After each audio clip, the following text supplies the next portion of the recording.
Les aficionados de la couronne le savent, la princesse Anne est une cavalière hors pair.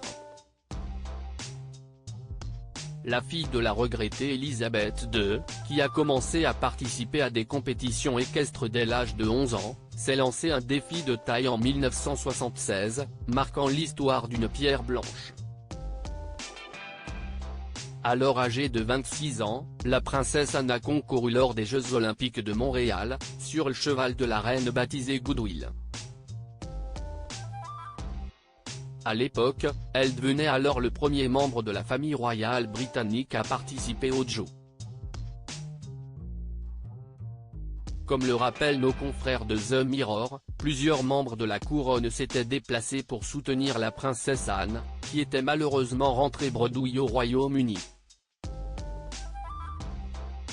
Lors de ces Jeux Olympiques, la princesse Anne fut d'ailleurs la seule athlète à ne pas avoir eu à se soumettre à un test de féminité, imposé aux autres sportives. Comme l'ont précisé nos confrères du magazine Elle, cet examen, d'abord gynécologique, puis chromosomique avant d'être hormonal, avait été instauré dans les années 1960 par les autorités sportives internationales pour distinguer les vraies femmes des autres.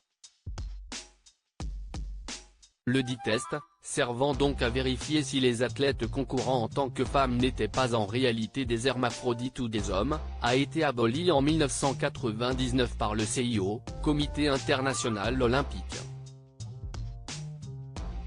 Supérieur à Enzo Lefort, Maxime Grousset, quel métier exercent ces athlètes des Jeux Olympiques de Paris 2024 ? La princesse Anne brillante en équitation, une passion transmise à sa fille au fil des années, la seule fille de la reine Elisabeth II et du prince Philippe s'est fait un véritable nom dans le milieu équestre, elle qui fut championne d'Europe de concours complet d'équitation en individuel en 1971 et médaille d'argent en individuel et par équipe 4 ans plus tard.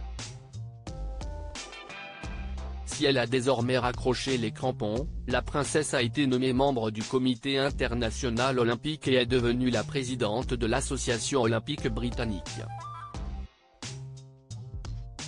Elle a également décidé de transmettre sa passion à sa progéniture. En effet, depuis sa plus tendre enfance, Zara Phillips participe elle aussi à des concours hippiques, marchant dans les pas de sa mère. Il y a quelques années, alors qu'elle s'illustrait au Burghley-Horse Trial de Lincolnshire en Angleterre, l'épouse de Mike Tynedale a malheureusement été victime d'une mauvaise chute, malgré sa très grande expérience. Plus de peur que de mal heureusement pour la cousine des princes Harry et William, qui se passionne pour ce sport depuis plusieurs décennies. Crédit photo, GovINF.